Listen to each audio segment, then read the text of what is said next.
எசப்பா program நாங்கள் YouTube channel மூலமாக ஒரு 5 நாளைக்கு பிபிஎஸ் ப்ரோக்ராம் வரும். இந்த விடுமுறையில் நமக்கு ஸ்கூல் லீவு, நிறைய கோடை விடுமுறையில் நீங்கள் என்ஜாய் பண்ணும்படியாக ஏசப்பாவுடைய வார்த்தை சத்தியத்தை கேட்கும்படியாக ஏசப்பா யூடியூப் சேனல் மூலம் 5 நாள் ப்ரோக்ராம் நடத்திட்டு இருக்கிறாங்க. நிச்சயம் பாருங்கள், உங்களுக்கு ஆசீர்வாதமாக இருக்கும். இன்னும் கிறிஸ்துக்குள்ளே பலப்பட சிறு பிள்ளைங்க எல்லாம் ஏசப்பா வண்டிக்குள்ளே கத்தருக்குள்ளே சஞ்சரிக்க ஏசப்பா உதவி செய்வார், ஆசீர்வதிப்பார். ஆமீன். ஜெபம் பண்ணுவோமா? எல்லோரும் ஜெபம் பண்ணுவோம். இது பார்க்குறவங்க ஒவ்வொருவரும் கூட இருக்கிற இடத்துல நினச்சலாம் ஜெபம் பண்ணுவோம்.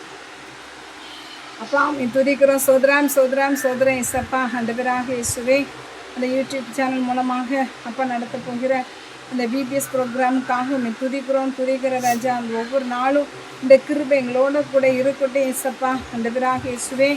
அப்பா நான் அந்த ப்ரோக்ராமை ஆசிர்வதிச்சுட்டாங்க.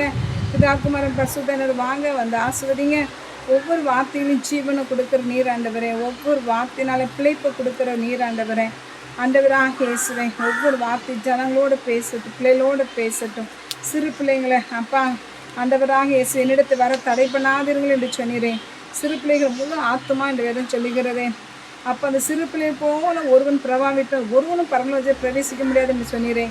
அப்பா சிறு பிள்ளைகளுக்காக நியமிக்கப்பட்ட தூதர்கள் என்று வேதம் சொல்லுகிறதே.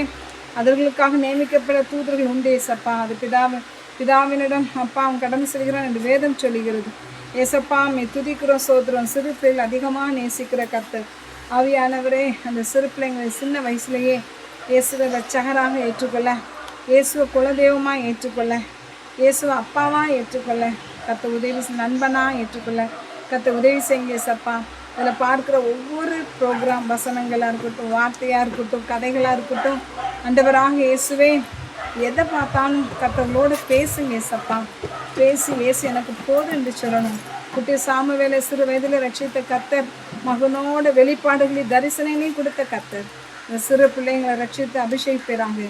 ஆவியின் கண்கள் திறப்பதாக, அறிகிற அறிவினால் நிரப்புவீராக, மந்தையில் சேர்ப்பீராக, ரட்சிப்பீராக ராஜா.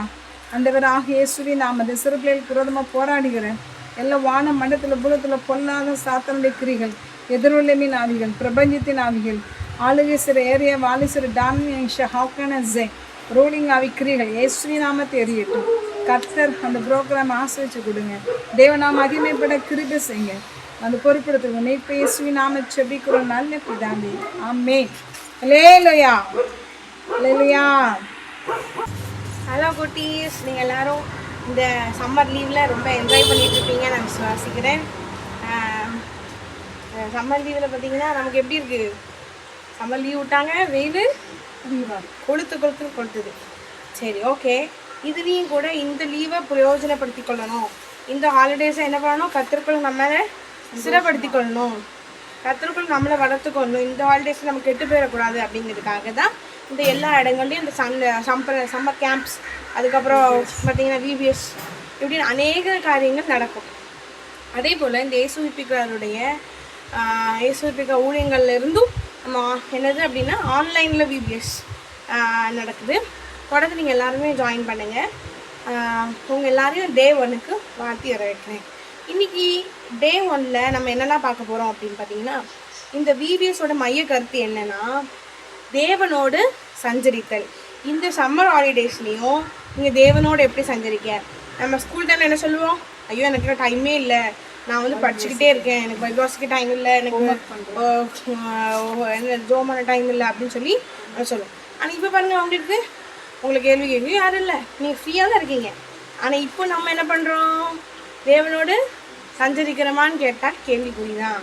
அதனால இன்னைக்கு நம்ம இந்த இயேசுவிப்பிக்கோட விபிஎஸோட தீம் என்னென்னா தேவனோடு சஞ்சரித்தல். இன்னைக்கு டே 1க்கான தீம் என்ன அப்படின்னு பார்த்தீங்கன்னா உன்னதரின் மறைவில். டே 1க்கான தீம் என்ன? உன்னதரின் மறைவில். ஓகே, நீங்கள் இப்போ டான்ஸ் போய் பார்த்துட்டு வர போகிறீங்க. உன்னதரின் மறைவுன்னு சொல்லிட்டு 2 குட்டீஸ் நமக்காக சூப்பராக டான்ஸ் ஆட போகிறாங்க. நீங்கள் அதை பார்த்து ஆட போகிறீங்க. Are you ready? Oh yes. குட்டி தம்பி, குட்டி தங்கை எல்லாரும் இங்கே ஓடி வாங்க,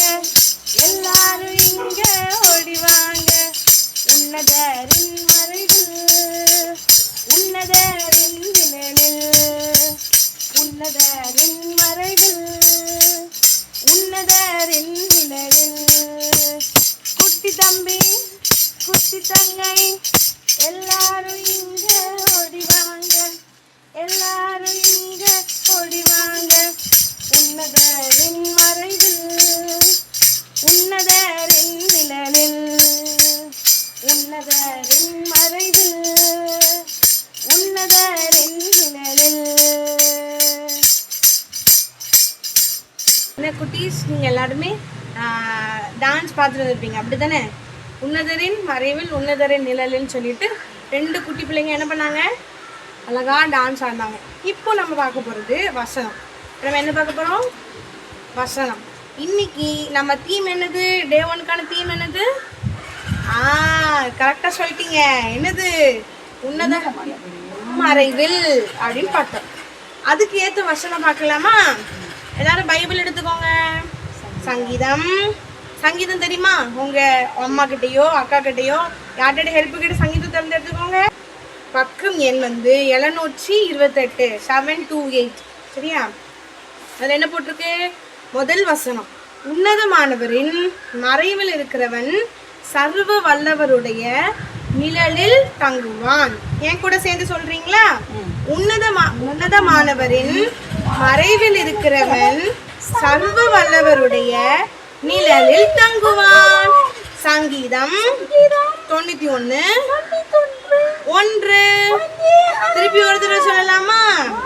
உன்னதமானவரின் மறைவில் இருக்கிறவன் சர்வ வல்லவருடைய நிழலில் தங்குவான்.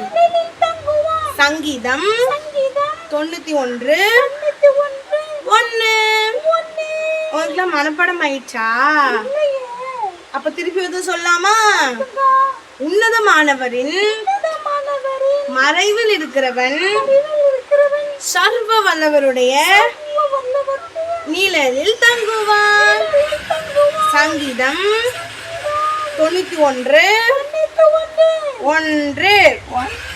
ஏன் கூட சேர்ந்து இப்ப நீங்க என்ன பண்ண போறீங்க? ஆக்ஷன் பண்ண போறீங்க. ரெடியா? பண்ணலாமா? ஜாலியா இருக்கீங்களா? ஓகே. உன்னதமானவரின் சொல்லுங்க. உன்னதமானவரின் மறைவில் இருக்கிறவன் சர்வ வல்லவருடைய நிழலில் தங்குவான். உன்னதமானவரின் மறைவில் இருக்கிறவன் சர்வ வல்லவருடைய நிழலில் தங்குவான். சங்கீதம் 91:1. மறுபடியும் பண்ணலாமா? உன்னதமானவரின் மறைவில் இருக்கிறவன் சர்வ வல்லவருடைய நிழலில் தங்குவான். சங்கீதம் 91:1. நீங்களே உங்களுக்கு கை தட்டிக்கோங்க. வெரி குட், சூப்பரா. நம்ம இன்னைக்கு டே 1க்கான வசனத்தை நம்ம என்ன பண்ணிட்டோம்? படிச்சிட்டோம். பார்த்தீங்களா? இங்கே லேட்டாக தட்டுறாங்க. சரி, ஓகே. இப்போ அடுத்த செஷனுக்குள்ள போகலாமா? அங்கே ஒரு கிராஃப்ட் நம்ம என்ன பண்ண போகிறோம்? எல்லாரும் சேர்ந்து பண்ண போகிறோம். ஓகேவா? இது ரொம்ப எக்ஸ்பென்சிவ்லாம் இல்லை, ரொம்ப சீப்பு. எப்படி? ரொம்ப சீப்பு. பண்ணலாமா? ஏற்கனவே நான் செஞ்சு கொண்டு வந்தேன். பார்க்குறீங்களா எல்லாரும்? உங்களுக்கு ஸ்க்ரீனில் நான் என்ன பண்ணுறேன்? இதை டிஸ்பிளே பண்ணுறேன். பக்கத்தில் வந்து போடுறேன். இது என்னதுன்னு பார்க்குறீங்களா? அது என்னது? ட்ரீ தானே? சரி, ட்ரீ எப்படி இருக்கு? அப்படியா? நம்ம ஊர்லலாம் ட்ரீல என்ன கலர் இருக்கும்? அதே மாதிரி க்ரீன் கலர் லீவ்ஸ்லாம் இருக்கும். அப்படி தானே? இங்கே பாருங்க, லீவ்ஸ்லாம் எப்படி இருக்கு? லீவ்ஸா இது வந்து ஃப்ளவரான்னு தெரியல, என்ன கலர்ல இருக்கு?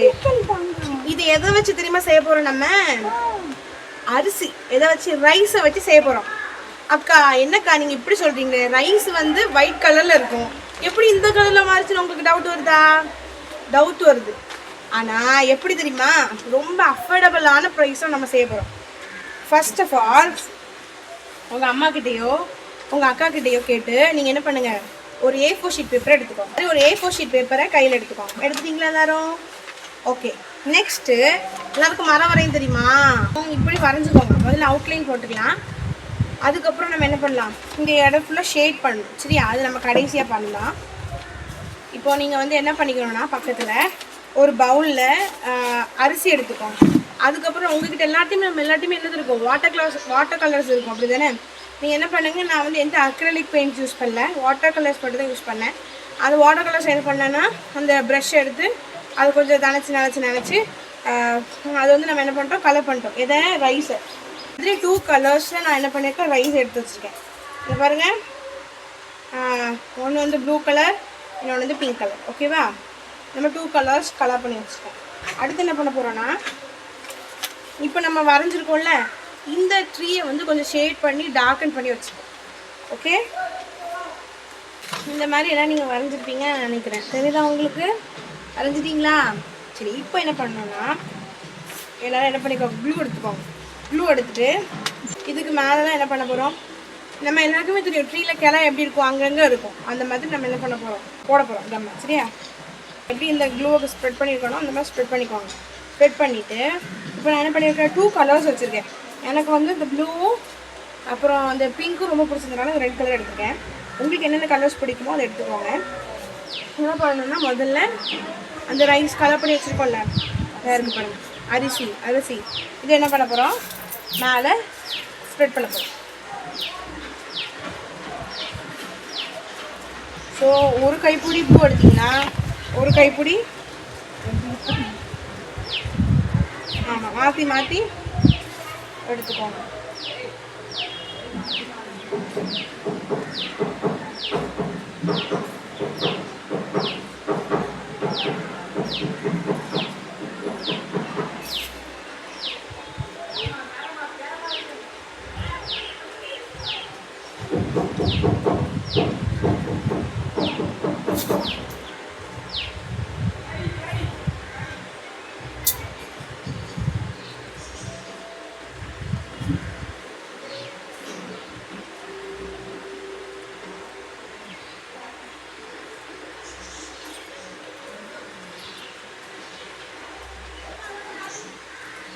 நம்ம கொஞ்ச நேரம் காய விட்டால் தான் அது நல்லாயிருக்கும். சில நேரம் உதிர்ந்துட்டு இருக்கோம். இப்படி தான் நமக்கு ஃபைனல் அவுட்புட் கிடைக்கும். சரிங்களா, நல்லா காய வச்சது அழகாக பண்ணுங்க. ஓகே, நீங்கள் என்ன பண்ணணும், அக்கா வந்து அழகாக ட்ராயிங் வரைஞ்சி மரம் வரைஞ்சி அதில் கம்பெலாம் போட்டு அதுக்கப்புறம் என்ன பண்ணாங்க, வாட்டர் கலர் கொடுத்து அந்த அரிசியெல்லாம் அது மேலே தூக்கி ரொம்ப அழகாக இருக்கும். இது நமக்கு அந்த அந்த கம் வந்து காயணுங்களா, அரிசி போட்ட பிறகு அது கம் கொஞ்சம் அதிகமாக தான் போடணும். அந்த பேஸ்ட் அதிகமாக போட்டிங்கன்னா அது நல்லா ஃபிட் ஆயிடும். ஆனால் கொஞ்சம் காய விடணும். ஆனால் அரிசிலாம் அப்படி டக்குன்னு உதிர்ந்து விழுந்துடும். ரொம்ப அழகாக இருந்தது நம்ம செஞ்சது. உங்களுக்கும் பிடிச்சிருக்குன்னு நினைக்கிறோம். நீங்களும் செஞ்சு பாருங்கள். சரிங்களா? சரி, இப்போ நாம் வந்து பைபிளில் கதை பார்க்க போகிறோம். சரிங்களா? உன்னதமானவர் மறைவில் இருக்கிறவன் சர்வ வல்லுடைய நிலையில் தங்குவான். ஆக்ஷனோட அக்கா செஞ்சு காட்டினாங்க. அப்படி தானே? கருத்து மனப்பாட வசனம் சங்கீதம் 91:1 மனப்பாட வசனம் படிச்சிருங்க. சரிங்களா? இப்போ நாம் அதை பற்றி பார்க்க போகிறோம். உன்னதமானவன் மறைவில் இருக்கிறவன் சர்வருடைய நிலை. உன்னதமானவர்னா மிகப்பெரிய தேவன். அடுத்தன உயரமானவர், உன்னதமானவர். அவருக்கு நிகர் அவர் தான். அவரை அடிச்சுக்கிடவே முடியாது. அவருக்கு ஈக்குவல் யாருமே கிடையாது.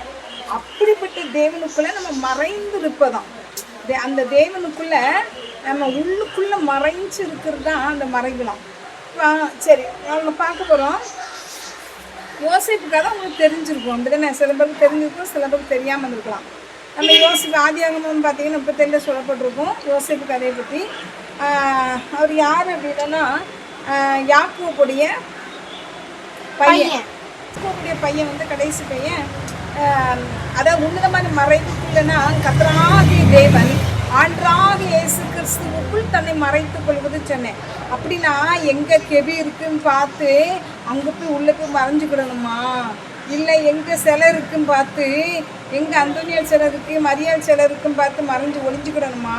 இல்லை. அதாவது நல்லா வேதம் வாசிக்கணும், நல்ல ஜெபம் பண்ணணும், அம்மா அப்பாட்ட பேசுகிற மாதிரி கேட்குற மாதிரி வாங்கி கேட்குற மாதிரி நண்பங்கிட்ட எவ்வளோ அஃபெக்ஷனாக இருக்கும். தோழினா உயிர் தோழிம்பாங்க சில பேர். ரொம்ப பிடிக்கும் தோழி. அவள் அடித்தாலும் இவங்க தாங்கிக்கிடுவாங்க, கடித்தாலும் தாங்கிக்கிடுவாங்க. அவளுக்காக அடி போடுவாங்க. அப்படிலாம் வந்து அடிபடுவாங்கன்னா ஒரு தோழி வந்து சாப்பாட்டில் ஒரு குழவி விழுந்துட்டான் உள்ள ஒன்று. இந்த தோழி என்ன செஞ்சுருக்காங்க, தோழி சாப்பாட்டுக்குள்ள குழவி விழுந்துட்டான்னு லஞ்ச் டைமில் தூக்கிட்டாங்க.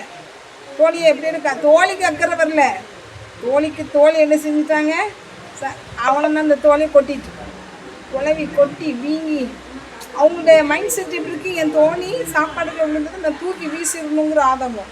அது காரணம் என்ன, தோழி மேலே உள்ள பாசம், அப்படிதானே? அந்த பாசம் உங்களுக்கு தெரியுதுல்ல. அப்போ ஏன் ஏசப்பா மேலே உள்ள அந்த பாசம் தெரிய மாட்டேங்குது? இதே மாதிரி தான் ஏசப்பா மேலே பாசம் இருக்கணும். ஒரு தோழிக்காக நீங்கள் ஸ்நாக்ஸ் வாங்கிட்டு போகணும், தோழிக்காக அம்மா லஞ்ச் வச்சா அதில் கொடுக்கணும். நம்மகிட்ட என்ன கொண்டு போகிறோமோ அதை அம்மாட்ட வந்து எனக்கு கொண்டு போகிற ஸ்நாக்ஸு லஞ்சு இல்லை ஸ்பெஷல்லு பிரியாணியாக இருக்கட்டும் எக்காக இருக்குது என்னென்ன கொண்டு போகிறீங்களோ அதெல்லாம் நம்ம ஷேர் பண்ணணும் அப்படின்னா என்ன வருது உங்களுக்கு, அப்படிதானே? தோழிக்காக அன்பு செலுத்துவீங்க, தோழிக்காக ப்ராஜெக்ட் செஞ்சு கொடுப்பாங்க, தோழிக்காக அசைன்மெண்ட் எழுதி கொடுப்பாங்க, தோழிம்பாங்க. அந்த இருதயத்துக்குள்ளே ஒரு பாசம், இருதயத்துக்குள்ளே ஒரு நேசம். அதே மாதிரி தான் ஏசப்பாக்கு மேலே இருதயத்துக்குள்ள இருந்து வரணும். எப்படி ஒரு தோழி நேசிப்பீங்களோ அதேமாரி தோழனை நேசிப்பீங்களோ அதேமாதிரி இருதயத்துக்குள்ளேருந்து இந்த பாசம் வரணும். இருதயத்துக்குள்ளேருந்து ஏசப்பாவை நிச்சயமாக நேசிக்கணும், அஃபெக்ஷனாக இருக்கணும். அப்படி அதுதான் நம்ம மறைவில் இருக்கிறது, சரிங்களா? அப்போ நம்ம எப்படி மறைவில் இருக்கணும்னா நல்ல பைபிள் வாசித்து ஜோம் பண்ணி ஏசப்பாவோட பேசி ஒரு ஃபோட்டோ முன்னாடி போய் கேலண்டர் முன்னாடி போய் இருந்து பேசிட்டு இல்லை. உள்ள வந்து ஃபோட்டோ இல்லாமல் கேலண்டர்லாம் ஏசப்பா படம் வரும், அதில் விட்டெல்லாம் இருந்து பேச சொல்லலை. நீங்கள் பைபிள் எடுத்து வச்சு சும்மா ஒரு இடத்துல வீட்டில் சின்ன வீடாக இருக்கலாம், பெரிய வீடாக இருக்கலாம், வசதி இல்லாமல் இருக்கலாம், ஓலை வீடாக இருக்கலாம், ஓடு வீடாக இருக்கலாம், எக்ஸ்பிரஸ் சீட்டாக இருக்கலாம், என்ன வீடாக இருந்தானே நம்ம இருந்தது தான் ஆண்டு பார்ப்பார். ஒரு இடத்துல உட்காந்து ஏசப்பாட உட்காந்து பைபிள் வாசி பாட்டு பாடி ஜோம் பண்ணி ஏசப்பாட்டை நம்மளுக்கு ஆண்டு நல்லா துதிச்சுட்டு நம்ம தேவைகள்லாம் சொன்னால் உங்களோட ஏசப்பா எப்பவும் இருப்பார், சரிங்களா? அதேமாதிரி நிறைய கரெக்டாக லீவுன்னு வச்சுக்காங்க. அக்கா சொன்னாங்களே, ஆண்டரே எனக்கு படிக்க நேரம் இல்லை, ஹோம்ஒர்க்காக போடுறாங்க, அசைன்மெண்ட்டாக கொடுக்குறாங்க, ப்ராஜெக்ட் பிளான் செய்ய சொல்கிறாங்க, எனக்கு நேரமே இல்லை, தூங்க வர முடியல, பைபிள் வாசிக்க நேரம் இல்லை, டியூஷன் வேறு போகணும், ஸ்டடி வைக்கிறாங்க அப்படிலாம் நம்ம சொல்லியிருப்போம். ஆண்டர்கிட்ட படிக்க என்னென்ன வாசிக்க நேரம் இல்லை, பைபிள் வாசிக்க நேரம் இல்லை, ஜோம் பண்ணு. இப்போ ஒரு அசைன்மெண்ட்டு ஒரு ப்ராஜெக்ட்லாம் கிடையாது. இப்போ நிறைய நேரம் பைபிள் வாசிக்கலாம்ல, நிறைய நேரம் ஜோம் பண்ணலாம்ல. நம்ம எப்பவும் நம்ம 3 வேளை சாப்பிட்ற மாதிரி 3 வேளை ஜெபத்தில் இருங்க. கர்த்தராகிய இயேசு கிறிஸ்து உங்களோட பேசுவார், சரிங்களா? சரி, யோசேப்புன்னு ஒரு அண்ணா இருந்தார். அந்த அண்ணா என்ன பண்ணார், அவங்க அப்பா கடைசி பையன். ஆனால் அவங்க அந்த அண்ணா வந்து கர்த்தரோட ஒரு தொடர்பு, சரிங்களா? கர்த்தரோட ஒரு கனெக்ஷன். எப்படின்னா அவர் கர்த்தரோடு இருக்க போய் தான் எது பரிசுத்தம் எது பாவம்னு அவருக்கு நல்லா தெரியும். ஏன்னா கர்த்தருக்குள்ளே இருந்தாலும் தெரியும், வேதத்தை வாசித்தா தான் எது செய்யணும் எது செய்யக்கூடாது, எது கெட்ட பழக்கம் எது கெட்ட வார்த்தை, எது பண்ணால் ஆண்டு பிடிக்காது, எது பண்ணால் நம்ம பரலோகத்துக்கு போக முடியாது எல்லாம் அங்கே தான் சொல்லப்பட்டிருக்கு. அப்போ அது வாசத்தானே தெரியும். அப்போ அவர் ஏசப்பாடு நெருங்கி தொடர்பு இருந்திருக்கிறாரு. அதனால தான் அவங்க அண்ணன் செய்கிற தப்பை அப்பாட்ட போட்டு விட்டாரு. அப்பாட்ட என்ன செய்கிறாரு, அண்ணன் செய்ய தப்புன்னு தெரிஞ்சிச்சு இவருக்கு. ஒரு சின்ன பையனாக இருந்தாலும் தப்பு, இது பாவம், அப்பாவுடைய நம்ம சித்தியை வந்து அண்ணன் வந்து நேசிக்கிறாரு, அண்ணன் வந்து ரொம்ப தப்பாக நடத்துகிறாரு அப்படின்னு தம்பிக்கு தெரிஞ்சு அப்பாட்ட சொல்லி கொடுத்துட்டாரு. அண்ணனுக்கு எப்படி இருக்கும், எங்கள் அப்பா என் மேலே மதிப்பையே வச்சுருந்தாரு, மரியாதையே வச்சுருந்தாரு, ஐயோ என்னை அவமானப்படுத்திட்டான் கேவலப்படுத்திட்டானே, எங்கள் அப்பா என்ன நினைப்ப, ஒரு குற்றத்தை ஒரு அசிங்கத்தை ஒரு அம்மா அப்பாவுக்கு தெரியாமல் செய்கிறது, டீச்சர்ஸுக்கு தெரியாமல் செய்கிறது, ஃப்ரெண்ட்ஸுக்கு தெரியாமல் செய்கிறது, 4 ஒரு மணி போட்டு உடச்சிட்டு எப்படி இருக்கும். ஐயோ அவமானம் தாங்க முடியலையே, காட்டை பார்த்து உடவா செத்துடலாம் போல இருக்கு அப்படிலாம் நினைப்பாங்க. செத்துடலாம் கூடாது அப்படிலாம் நினைப்பாங்க. ஆனால் அவங்களுக்கு அந்த மாதிரி வெறி, இவனை போட்டு தள்ளிடணும், கொலை பண்ணிடணும், யாரை யோசிப்பேன் அப்படின்னு அவங்க அண்ணன் நினைக்கிறான். என்னையா அவமானப்படுத்தினா, என்னையா அவனை கேவலப்படுத்தினா, அவனை போட்டு பாரு என்ன நடத்துகிற மாதிரி அவங்கள பிடிக்கவே இல்லை. அதுக்கு முந்தி பார்த்தீங்கன்னா அவங்க அப்பா கடைசி பிறந்த பையனுடனே இவனுக்கு கடைசி தம்பி பென்யமீன் இருக்கிறான், சரியா? ஆனால் அவருக்கு யோசிப்பு ரொம்ப பிடிக்கும். ஆனால் இவங்க என்ன செய்வாருன்னா அவனுக்கு ரொம்ப நேசிக்கிறதுனால உங்கள் அம்மா அப்பாவுக்கும் நிறைய பிள்ளைங்க இருந்தாலும் 2 பிள்ளைங்க இருந்தாலும் அக்காவை பிடிக்குது என்ன பிடிக்கல, அண்ணனா பிடிக்கும் என்ன பிடிக்கலன்னு சொல்லுவான். அழுவீங்கன்னு ஏசப்பா எல்லாரும் தான் நேசிப்பார், சரியா?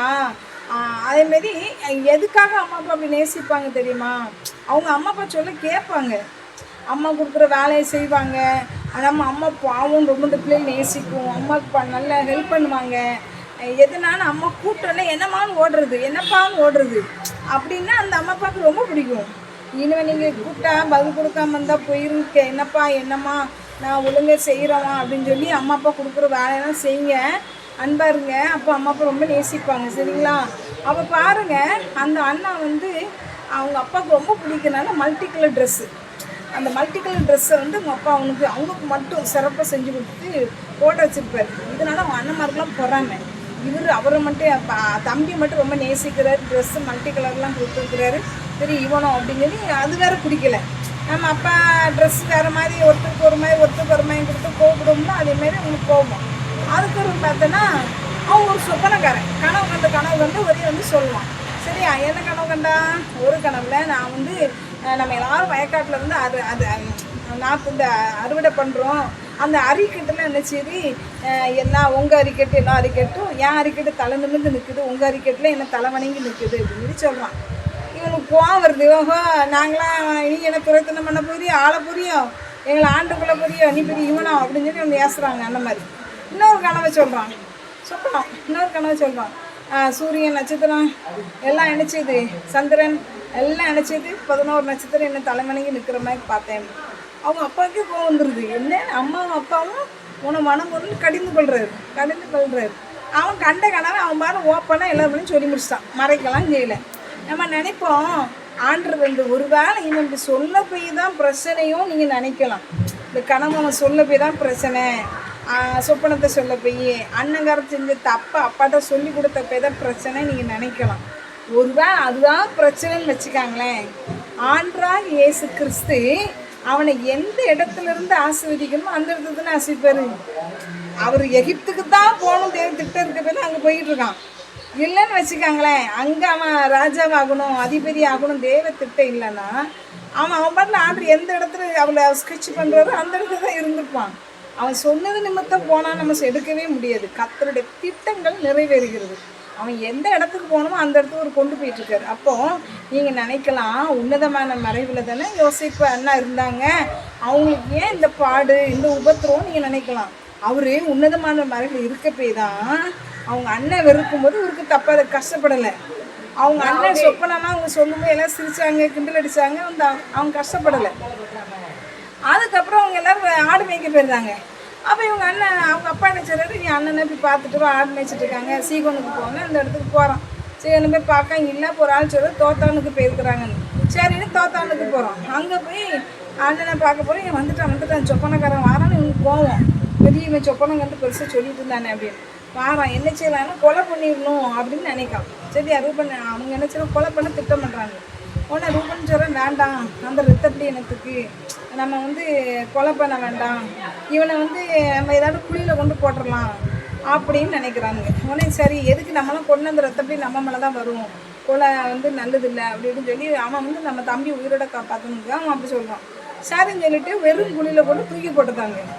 தூக்கி போட்டுட்டு நீங்கள் யோசிக்கலாம், இப்பவும் ஏசப்பா அவன் உன்னதமான மறைவில் இருக்க போய் தான் அந்த குழியில் போடும்போதும் அவன் தாங்கிக்கிட்டான். அந்த குழி தண்ணி இல்லாத குழி, வெறும் குழி, அதில் விஷச்சந்துகள் இருந்துச்சே தெரியாது. உயரமான இவன் வாலிப்பையனாக இருந்தாலும் அவனுக்கு மேலே பெருசாக இருக்க போய் தான் அவன் ஏறி வர முடியல. சின்ன குழியாக இருந்தால் ஏறி மேலே வர ட்ரை பண்ணியிருப்பான். அப்போ மேலே வெளியே வர முடியல. யாராவது குனிஞ்சு தூக்கி காப்பாற்றுற மாதிரில தான் இருந்திருக்கு. அவன் பார்த்தீங்கன்னா அந்த குழியில் வந்து போடுவோம் மனநிலை எப்படி இருந்திருக்கும். அவன் குழியில் சொந்த அண்ணன் மாதிரி தான் போடுறாங்க. அவன் மனசு கஷ்டப்பட்டுருக்கும். ஆண்டவர் என்னை விட்டுட்டாரோ, கை விட்டுட்டாரோ, என்னை வெறுத்துட்டாரோன்னு நினச்சி அழுதுருப்பான். குழியில் கிடந்து கூட அழுதுருப்பான். ஆனாலும் அந்த உன்னதமான மறைவில் இருந்ததுனால தான் அவன் அந்த இடத்துல தைரியமாக இருந்தான். மனம் தளரல. ஆண்டவர் எனக்கு பிள்ளை சொப்பனம் கொடுத்துருக்குறாரு, அப்படி மனம் தளரல. இன்னொரு விஷயம் பார்த்தா, நம்ம உன்னதமான மறைவில் இருந்தால் ஸ்பீடு பிரேக்கே இல்லாமல் வண்டி போகும்னு நினைக்கக்கூடாது. மேடு வரும், ரோட்டில் பள்ளங்கள் வரும், ஸ்பீடு பிரேக் வரும், எல்லாம் வரும். எல்லாருக்கும் எல்லாம் வர்ற மாதிரி தான் நமக்கும் வரும். அதுலேயும் தேவனாகிய கர்த்தர் நம்மளை பாதுகாக்கிற தேவனாக இருக்கிறார். அதுக்குள்ளே நம்ம தைரியமாக இருக்க ஃபேஸ் பண்ண கர்த்தர் உதவி செய்கிறாரு. அவர் பாருங்கள், அப்போ இவன் சொல்கிறான், யூதா அங்கேருந்து ஒரு கூட்டம் வந்துட்டுருக்கு. ஒட்டகத்தில் வந்து பிசின்னு வெள்ளை போலெல்லாம் கொண்டுக்கிட்டு வராங்க. இஸ்ரேலர் கூட்டம் வந்துட்டுருக்கு, எகிப்து கொண்டு போகிறதுக்கு வராங்க. அப்போ இவன் சொல்கிறான், நம்ம எதுக்கு அவனை குழியில் கிடப்பானே, இவனை தூக்கியே விற்றுருவோம், அவங்கக்கிட்ட கொடுத்துருவோம் அப்படின்னு சொல்லி யூதா சொல்கிறான். ஒரு அண்ணன் சொல்லிட்டு சரி போய் அந்த லூசுகள் குழியில் போட்டுட்டு சாப்பிட்றாங்க. சொந்த தம்பியை கொண்டு குழியில் தள்ளிட்டு எல்லாம் அண்ணமாரி உட்காந்து நினச்சிடறான், தின்றான். எப்படி இருதயம் பாருங்க. சாப்பிடும்போது சொந்த தம்பி சாப்பிடலையே, சொந்த தம்பி குழியில் போய் தள்ளிட்டேமே ட்ரெஸ் எடுத்துகிட்டு, அப்படி உணர்வே இல்லை. அவன் பாருங்க, அவன் நினைக்கிறானுங்க. அங்கே பார்த்து அந்த கூட்டம் வந்து மீதியனர்கள் வந்து தூக்கி எஸ்மேல்கிட்ட கொடுத்துட்டானுங்க. 20 வெள்ளிக்காசுக்கு நினச்சா வித்தாச்சு. இப்போ அவன் நினைக்கிறான், இவன் வந்து குழி பார்த்து நாங்கள் வித்தாச்சு, சேல்ஸ் ஆகிட்டு அடிமையாக போயிட்டு இருக்காரு. இப்போ அங்கே போத்திப்பார் வீட்டில் இவன் நினச்சிட்டாங்க, வாங்கிட்டாங்க இஸ்மேல் இருக்குது. சரிங்களா? இப்போ எங்கே இருக்கிற அடிமையாக போத்திப்பார் வீட்டில் யோசேப்பு இருக்கிறாரு. இப்போ அவர் உன்னதமான மறைவில் தான் இருக்கிறாரு. கர்த்தர் அவனோட கூட தான் இருக்கிறாரு. அவன் அடிமையாக அங்கே கொண்டு போனான். ஏன் தெரியுமா? ராஜாவாக உயர்த்தப்படுவதற்கு, அவன் உயர்ந்த இடத்துக்கு போவதற்கு அவன் சில சூழ்நிலைகளை கடந்து போகணுது இருந்துச்சு, சில ட்ரைனிங்கை கடந்து போகணுது இருந்துச்சு, சில பள்ளங்களை கடந்து போகணுது இருந்துச்சு. ஆனாலும் பாருங்கள், அவன் என்ன பண்ணான்? அங்கேயும் அவன் ஒன்றுமே நினைக்கல. எங்கே இருந்தாலும் கர்த்தர் என் கூட தான் இருக்காரு. என்கிட்ட என்னை விட்டு கர்த்தரை யாரும் பிரிக்க முடியாது. என் ஊரில் இருந்தாலும் கர்த்தர் என்கிட்ட தான் இருக்கிறாரு. குழியில் போடும்போது கர்த்தர் என்கிட்ட தான் இருந்தார். இப்போ நான் அடுத்த நேரத்தில் அடிமையாக வந்திருக்கேன் எகிப்துக்கு, அங்கேயும் கர்த்தர் என்னோட தான். உண்மையாக அடிமையாக யோசேப்போட கர்த்தர் என்ன செஞ்சார்? இருந்தார். சரி, அங்கே நல்ல வேலை செய்யணும், வேலை கொடுக்குறாங்க. அவன் வீட்டு விசாரணைக்காரனாக வைக்கிறாங்க. அவன் நிமித்த கர்த்தர் அவனோடு இருந்தனால அவன் வீட்டில் எல்லாத்தையும் ஆசீர்வாதம். அவன் என்னெல்லாம் செய்கிறானோ ஆசீர்வாதம், அவன் செய்வதெல்லாம் வைக்குது. உடனே இவர் பார்க்குறாரு, இவன் என்ன வச்சா நல்ல ஆசீர்வாதமாக இருக்குது, செழிப்பாக இருக்குது, நல்லா தானே இருக்குன்னு அவர் ரொம்ப சந்தோஷம். அதனால் இவர் என்ன பண்ணுறாங்க? அவனுக்கு நல்ல பொறுப்புகளை கொடுக்குறாங்க. ஆனால் இவனுக்கு எல்லாம் வீட்டு விசாரணைக்காரனா இருந்து நல்ல பொறுப்பை கொடுக்குறாங்க. ஆனால் அவன் நல்ல உண்மையாக வேலை செய்கிறார். காரணம் என்ன? ஏசப்பா அவரோட இருந்தாங்க. கர்த்தர் அவனோட இருந்தனால தான் அந்நிய நாட்டில் இருந்தாங்க கூட கொடுத்த எஜமானுடைய வேலைக்கு உண்மையாக இருக்கிறான். அந்த உண்மையாக இருக்கிறான். ஆனால் அவன் மனைவி நினைச்சிடா, அந்த போத்திபாருடைய மனைவி நினைச்சிடா, தப்பாக நடக்க ட்ரை பண்ணுறான். இவன் வாலிய பையன். அப்பவும் அவன்கிட்ட பரிசு திருந்து அண்ணனை போட்டு விடும்போது பாவம், அண்ணன் தப்பு செய்கிறான்னு அப்பாட்ட போட்டு விட்டான். இங்கே அவனுக்கே அந்த சூழ்நிலை வரும்போது கூட அவன் நினைச்சிடான், இது கர்த்தர் பார்த்துட்ருப்பாரு, தப்பு பாவம். நம்ம வந்து போத்திப்பா அவர் நினைச்சிடாரு, அவருடைய வீட்டில் எல்லாத்துலேயும் நமக்கு பொறுப்பு கொடுத்துக்கிறாரு. அப்போ இந்த இடத்துல நம்ம தவறு செய்யக்கூடாதுன்னு அதுலேயும் உண்மையாக தான் இருந்தார். உண்மையாக இருந்தார். அந்த அம்மா என்ன செஞ்சுட்டாங்க? மாட்டி விட்டுட்டாங்க. கத்தி பூச்சல் பொட்டி ட்ரெஸ்ஸெல்லாம் எடுத்து வச்சு ஓடுறவங்க ட்ரெஸ் எடுத்து அவங்க என்ன செய்கிறாங்க? சேவர்களை வந்து பார்க்கும்போது இவன் குற்றவாளி, ஏன்னா ஆதாரம் கையில் இங்கே என்ன சரி ட்ரெஸ் இருக்குது, குற்றவாளின்னு சொல்லி இவனை சிறையில் அடைக்க ஆர்டர் போட்டிருக்காங்க. இப்போ அந்த மனநிலை எப்படி இருக்கும்? அவனுடைய மனநிலை, நான் உண்மையாக தானே இருந்தேன், பாவம் செய்யக்கூடாதுன்னு ஓடினேன், என் தேவனுக்கு விரோதமாக பாவம் செய்வது எப்படின்னு தானே கேட்டேன், என்னை தப்பாக நடத்த வந்தாங்க, நான் தப்பிச்சு தானே போனேன், எனக்கு ஏன் இந்த சோதனை, எனக்கே இந்த பாடு, எனக்கே அந்த உபத்திரவம், நான் ஏன் சிறைக்கு போகணும், நான் ஏன் ஜெயில் தண்டனை அனுபவிக்கணும், என்னை எல்லோரும் குற்றவாளியுமே பார்க்குறாங்க, நான் எந்த பாவம் செய்யலையே, ஆனால் நான் குற்றப்படுத்தப்பட்டனே, நிரூபிக்கப்பட்ட மாதிரி இருக்குன்னா அவன் ட்ரெஸ்ஸை வச்சு தான் நிரூபிக்கப்பட்ட மாதிரி ஜெயிலில் தள்ளிட்டாங்களேன்னு எவ்வளோ அவமானம் வந்திருக்கும். ஆனால் அவன் ஏசப்பா வந்து வெறுக்கலை, தேவனாகிய கர்த்தரை வெறுக்கலை, பிதாவாகிய தேவனா வெறுக்கலை. நம்மளும் எந்த சூழ்நிலையிலையும் உங்களுக்கு எந்த கஷ்டம் வந்தாலும் ஏசப்பாவுக்கு விரோதமாக பிசாசு உங்களை தூண்டுவான். உன் ஆண்டவர் நீ ஜெபம் பண்ணியை கேட்டாரா, உன் ஆண்டவர் உனக்கு விரோதமாக தானே இருக்காரு உனக்கு சொல்லுவான். நீ அதுக்கெல்லாம் செவி சாய்ச்சிடாத. நம்ம படிக்கிறோம், கேள்வி படிச்சுட்டு போகிறோம். என்னென்னா நான்லாம் ஒரு எக்ஸாமுக்கு படிச்சுட்டு போனேன்னா அந்த கொஸ்டின் கொடுத்த படிச்சுட்டு போன கொஸ்டின் வரவே இல்லை. ஒன்றே ஒன்று படிச்சிருந்தேன்னா அதுவும் படிக்கவே சரியாக தெரில, படித்ததே வரல.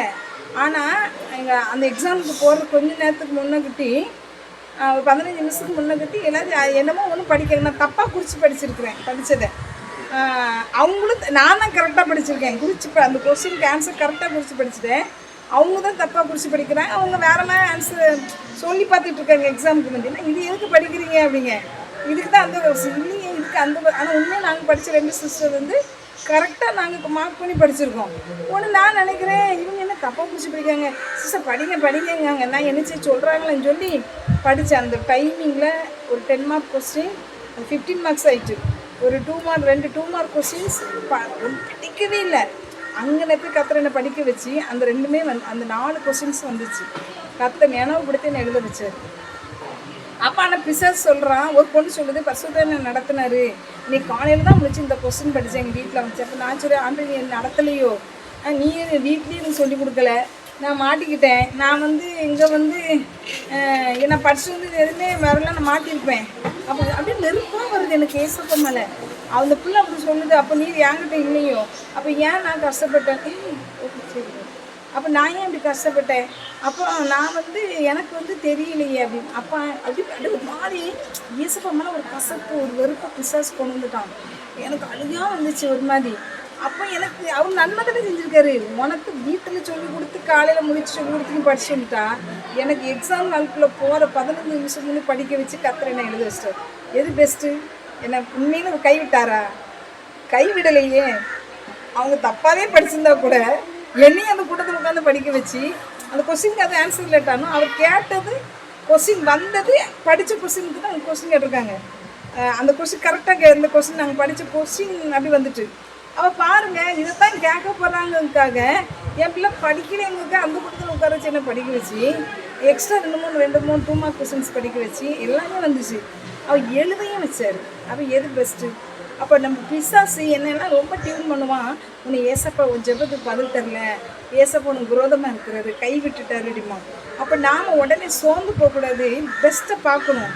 அவங்களுக்கு அந்த நேரத்தில் வழி நடத்தலை, எனக்கு இந்த நேரத்தில் வழி நடத்தி என்னை கைவிடாமல் பாதுகாத்தாரு, எழுத கிருபை செஞ்சார். அப்போ என் ஆண்டவர் பெரியவர், என் ஆண்டவர் பெரியவர். அப்போ நீங்களுமே அந்த யோசிப்பட்டிருந்த நல்ல கோணம் அதுதான். என்னன்னா நான் கத்தர்கிட்ட மறைவில் இருக்கிறேன், என் கத்தர் மறைவில் நான் சிறைச்சலை போனாலும் கத்தர் என் கூட தானே இருக்கிறாரு, என்னை விட்டு அவர் விலகலையே, நான் உண்மையாக தானே இருந்தேன், கத்தருக்கு நேர்மையாக தானே இருந்தேன், ஏன் சிறைச்சலைக்கு போனால் அவர் கேள்வி கேட்கல, நான் பரிசுத்தமாக இருந்தேன், ஏன் என்ன அனுமதிச்சாருன்னு கேள்வி கேட்கல. ஆனால் கத்தருடைய பிள்ளையால் சிறைச்சாலையில் இருக்கப்பே தான் கத்தர் அவனோட கூட இருந்தபடினால் சிறைச்சாலையுடைய அந்த ஜெயிலர் கண்களெல்லாம் தயவு பாராட்டினார். அவன் பாருங்க, கத்தர் எப்போ நம்ம எந்த சூழ்நிலையும் சோர்ந்து போகாமல் அப்படியே நம்ம ஜெபிச்சுட்டே இருக்கணும். அப்போ தான் அடுத்த லெவலுக்குள்ளே போக முடியும், அடுத்த ஸ்டெப்பில் போக முடியும். பிசாசு உங்களுக்கு சோதனை கொண்டு வரலாம், ஆனால் அதில் நீங்கள் தவழ்ந்து போகாதபடி என் ஆண்டவர் என்னை உயர்த்துவார், என் ஆண்டவர் இந்த குழியிலிருந்து தூக்குவார், ஆண்டவர் இந்த சிறையிருப்பை மாற்றுவார்னு சொல்லி அவனை அடுத்த லெவலுக்கு போனது மட்டும் இல்லை. அவனை பாருங்கள், 2 பேரும் கூட இருந்தாங்க, கனவு கண்டு சொன்னான், அந்த கனவுக்கு ஒரு அர்த்தம் சொன்னார், கத்தர் இருக்காங்க அர்த்தம் சொல்கிற ஒரு கிருபையை கொடுத்துருந்தாரு. ஆனால் என்னை நீ போய் ராஜாட்ட போய் போத்திப்பாட்ட போய் சொல்லி வெளியே கொண்டு வானா அவன் கொண்டே வரல, வெளியே போய் சொல்லவே இல்லை. அவனுக்கு அவன் சொன்ன கணவன்படி ஒருத்தனை உயர்த்தினார், கணவன் அர்த்தத்தின்படி ஒருத்தன் செத்து போயிட்டான், தூக்கில் போட்டாச்சு. அப்போ பாருங்கள், ஆனால் 2 வருஷம் ஆயிடுச்சு. இவன் யாரை நம்பினா அந்த நேரத்தில்? கத்தருடைய பிள்ளை தான். சரி, இவங்களும் ஜெயிலில் இருக்கிறாங்க, இவங்களுடைய கணக்கு நம்ம அர்த்தம் சொல்லிட்டோம், அதேமாதிரி இவங்க வெளியே போயிட்டாங்க, அர்த்தத்தின்படியே சிறைச்சாலேருந்து விடுதலை வைக்கப்பட்டாங்க. அப்போ பாருங்கள், என்ன எப்படியாவது வெளியே கொண்டு வந்துடுவான், சிபாரிசு பண்ணுவான், இந்த வக்கீலை தெரியும், அவனை தெரியும், இந்த மந்திரியை தெரியும், இந்த எம்எல்ஏ தெரியும், எப்படி இதை தூக்கிடுவாங்க, என் தாய் மாமா பணம் கொடுப்பாங்க, என் பெரியப்பா பணம் கொடுப்பாரு, இதை தூக்கிடுவாங்க, உதவி செய்வாங்க, ஒன்றும் நடக்காது. கத்திரவனை நினைத்தருளினார். கர்த்தராகிய இயேசு கிறிஸ்து அந்த ராஜாவுக்கே சொப்பனத்தை கொடுத்து, இந்த சொப்பனத்துக்கு அர்த்தம் சொல்கிறது யாருன்னா சிறைச்சாலையில் இருக்காங்கன்னு அவனை கொண்டு வந்துட்டாங்க. கொண்டு வந்து அவனுக்கு எல்லாம் நல்ல செய்திங்களாம் பண்ணி ராஜா முன்னாடி போடுமே போய் அந்த சொப்பனத்துக்கு அவர் சொல்கிற சொப்பனத்துக்கு அர்த்தத்தை கத்தர் தான் கொடுத்தாரு. அந்த சொப்பனங்களுக்கு அர்த்தம் சொல்கிறார். என்ன அர்த்தம்? 7 வகையான பஞ்சத்தில் அடிப்பட்ட பசுக்கள், ரொம்ப சாப்பாடு இல்லாமல் வறுமையில் தரித்திரத்தில் இந்த மாதிரி. இன்னொன்று 7 வகையான பசுக்கள் வந்து நல்ல புஷ்டியாக நல்லா ஆரோக்கியமாக இருக்குது. ஆனால் அந்த சாவியா பசு பட்னி பசுமாக கிடக்கு, இது அதை சாப்பிட்டு மேற்கொண்டுருது. அதேமாதிரி தான் நெற்களும், சாவியான நெற்கள்லாம் அந்த கோதுமைகள்லாம் என்ன செய்யுது, நல்ல பசுமையாக இருக்கிறத அதை முறியடிச்சிருது. அப்போ பாருங்கள், அதுக்கு அர்த்தம் சொல்கிறேன், இந்த 7 வருஷம் இந்த பஞ்ச காலங்கள் வரப்போகுது. 7 வருஷம் நல்ல செழிப்பான காலங்கள் வருது, அடுத்து 7 வருஷம் பயங்கர பஞ்ச காலம் அப்படின்னு சொன்ன உடனே இப்போ என்ன செய்யலாங்கும் போது அவன் அர்த்தம் சொல்கிறான். இந்த மாதிரி செழிப்பை வந்து சேர்த்து வைக்கும்போது அடுத்த 7 வருஷம் பஞ்ச காலம் நம்ம தப்பிச்சு கிடனாங்க. அது மட்டும் இல்லை, கர்த்தர் அவனோடு இருக்காருன்னு சொன்னீங்களா, உன்னதமாக மறைவில் இருந்தாங்க. அப்பவுமே அவர் சொல்கிறாரு, இப்போ உன்கிட்ட தான் விசேஷத்தை ஆவி இருக்குது, நீ தான் ஆண்டோடைய பிள்ளை, அதனால் ஒன்றையே நான் அதிகாரியாக வைக்கிறேன், நீரே நினச்சிது அப்படி மோதிரம் போட்டு ட்ரெஸ்ஸு உடுத்து சரபணி போட்டு 2 பணியை சொல்லி அதிகாரம் இல்லாமல் எவனும் கையை காலம் ஆட்டக்கூடாது. எங்கே அடிமையாக போன எகிப்தில், அந்நிய நாட்டில், சொந்த நாட்டில் கிடையாது, அடுத்த நாட்டில் உயர்வை கற்றுக் கொடுக்குறாரு. அவன் உயர்வை கொடுத்து அவனை நினச்சிறாரு, உயர்த்துக்கிறார் பாருங்க. அது மட்டுமல்ல, அதே மாதிரி 7 வருஷம் விளைச்சல், பயங்கர விளைச்சலை கத்தர் யோசேப்பின் நிமித்தம் கொடுக்குறாரு. விளைச்சல் சாதாரண விளைச்சல், நல்ல ஒரு பரிபூர்ணமான விளைச்சலை கொடுத்தனால 1/5 பங்கு சேர்த்து வைக்கிறாங்க அரசாங்கத்தில். சேர்த்து வச்சு அடுத்து 7 வருஷம் பஞ்சு வரும்போது மக்களுக்கு என்ன செய்து கொடுக்க ஆரம்பிக்காங்க. இதனால் பக்கத்து நாடுகள்லேருந்து வந்து வாங்க வராங்க. யோசேப்பினுடைய சொப்பனம் உன்னதமானவரின் மறைவில் இருந்ததுனால சர்வ வல்லுடைய நிழலில் தங்குவான் என்ற வார்த்தை நிறைவேறி அவன் என்ன பண்ணுறான், அவன் கர்த்தருடைய பிள்ளையாக இருந்தனால அந்த சொப்பனம் அப்படியே நிறைவேறி அவங்க அப்பா அவங்க அண்ணன்மாரெலாம் வந்து பஞ்ச காலத்தில் வந்து இங்கே வந்து அந்த கோதுமை வாங்க வரும்போது அவன் தம்பி தெரியாது, அவன் யார், எகிப்து நாட்டு மண்ணை நினச்சிட்டு கும்பிடுறாங்க, வணங்குறாங்க, வாங்கிட்டு போகிறாங்க. நிறைய சம்பவங்கள் நடக்குது. அதுக்கப்புறம் யோசேப்பு நினைச்சுறாரு, தன்னை வந்து யாருன்னு நினைச்சுறாரு, வெளிப்படுத்துறாரு அவங்க அப்பாவையும் சரி. ஆனால் பாருங்க, அப்போ கூட யோசேப்புக்கிட்ட கசப்பு இல்லை, வெறுப்பு இல்லை, வைராக்கியம் இல்லை. என் அண்ணன் குழியில் போட்டானே, எங்கள் அண்ணனால தானே அடிமையாக வந்தேன், எங்கள் அண்ணனால தானே நான் அடுத்த வந்து சிறையில் கஷ்டப்பட்டேன், எங்கள் அண்ணன் அப்பாவெல்லாம் நான் பார்க்கலையே, நீங்கள் துரோகிகள் அப்படின்லாம் அவன் திட்டவே இல்லை. அவன் சொல்லி காட்டவும் இல்லை. கட்டி பிடிச்சி பென்யாமினெல்லாம் கட்டி பிடிச்சி அழுகுறான். அடக்க முடியாமல் ரூமில் போய் அழுது கழுவுறான். அவன் பாருங்க, அவன்கிட்ட அன்பு வெளிப்படுது. அப்போ அவன் உயர்வுக்கு காரணம் வெறும் சொப்பனம் மட்டுமல்ல, கர்த்தருடைய திட்டம் மட்டும் இல்லை, கர்த்தருக்குள் இருந்ததுனாலையும் அந்த உயர்வு. ஆனால் அதை அவன் ஸ்திரப்படுத்திக்கிட்டான். அவன் கர்த்தருக்குள் இருந்து அந்த கசப்பு வெறுப்பு வைராத்துக்கு இடம் கொடுக்காம தோல்வி நேரத்தில் சூழ்நிலை சாதகமாக இல்லாத நேரத்தில் அவன் கிறிஸ்துக்குள்ள பலப்பட்டான். இன்னும் கிறிஸ்துவ நல்லா ஆண்டிக்கிட்டான். நல்ல மறைவில் இடம் இருக்கிறதுனால தான் அந்த லட்சியத்தை அவன் அடைய முடிஞ்சிச்சு. அப்போ பாருங்க, பிசாசு அந்த அடைய விடாதபடி பல சூழ்நிலை கொண்டு வருவான். ஆனால் நம்ம உன்னதமான மறைவிலேருந்து சர்வடைய நிலையில் நினைச்சவன் தங்குவான். நல்ல உயர்வு ஆண்டு கொடுத்தாரு. அவன் கிறிஸ்துவ நல்லா பிடிச்சிக்கிட்டான்.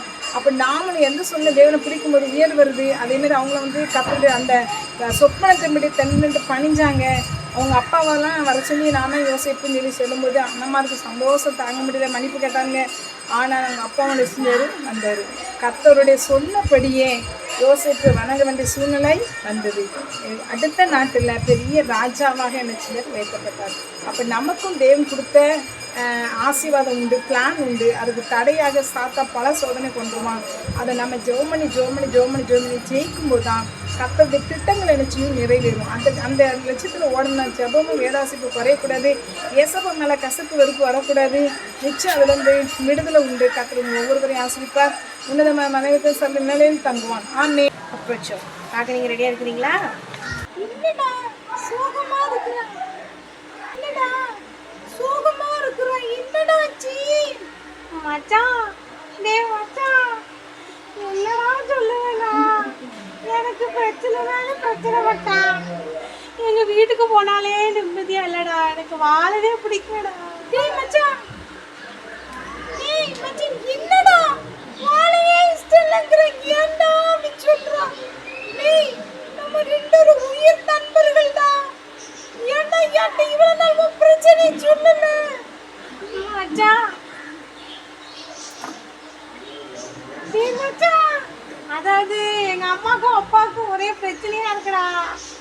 வீட்டுக்கு போனாலே ஒரே சண்டைகாடா இருக்குடா. எங்க அம்மாவை பத்தி சந்தேகப்படுறாருடா. ஐயோ, அதுக்கப்புறம் எங்க அப்பாவுக்கு வேற வேலை இல்லடா. என்னடா இதெல்லாம் ஒரு பிரச்சனை சொல்லி சாவ போறாங்க. ஒருத்தன் நம்ம நண்பர் இருக்காங்களா, அவங்க அப்பா இடத்துல வச்சிருது குடிச்சிட்டு அவங்க அம்மாவை அண்டி நினைக்கிறாராண்டா. என்னடா சொல்றேன்? அவங்க பெத்த பையனோட அவரு சம்மந்தப்படுத்தி பேச கேவலப்படுத்துறா. நீ ஓடிட்டு பிரச்சனை சாவ போற முடிவு எடுக்கிற. என்ன மச்சான் சொல்றேன்? எனக்கு ஆச்சரியமா இருக்கு. கதை கேளு. என் வீட்டுல நான் ஏன் சந்தோஷமா இருக்கேன் நீ நினைச்சிட்டு இருப்பல்ல, காரணம் என்ன தெரியுமா? நான் ஏசப்பா பிள்ளையா இருக்க போய்தான் என் வீட்டுல பிரச்சனை தான்டா. எங்க அம்மாக்கு பெரிய வியாதி வந்துட்டுடா. எங்க அம்மாவை செத்துருவாங்க, டாக்டர் சொல்லிட்டாருடா. எங்க அம்மா பிழைக்க மாட்டாங்கன்றாங்க. என்னடா சொல்றேன்? ஆமாடா. இப்படிதான் இவ்வளவு பிரச்சனை சந்தோஷமா இருக்கேன். எனக்கு எங்க அம்மாவை காப்பாத்த பணமும் இல்ல, ட்ரீட்மெண்ட் எடுக்கவும் வசதி இல்ல. தங்கச்சி வேற இருக்கிறான். பாவம் எங்க அம்மா படுக்கையா இருக்காங்க.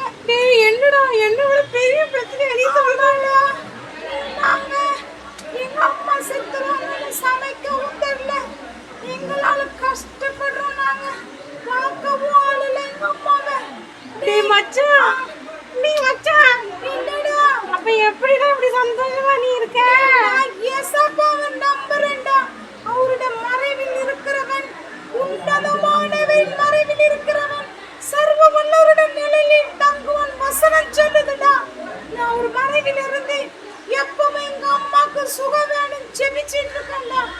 எங்க அம்மா சுகமாயிருவாங்க. ஏசப்பா நல்லவருடா. நீனும் தைரியமா இருடா. இதுக்காக உலகத்தை விட்டு போகணும்னு நினைக்க கூடாது.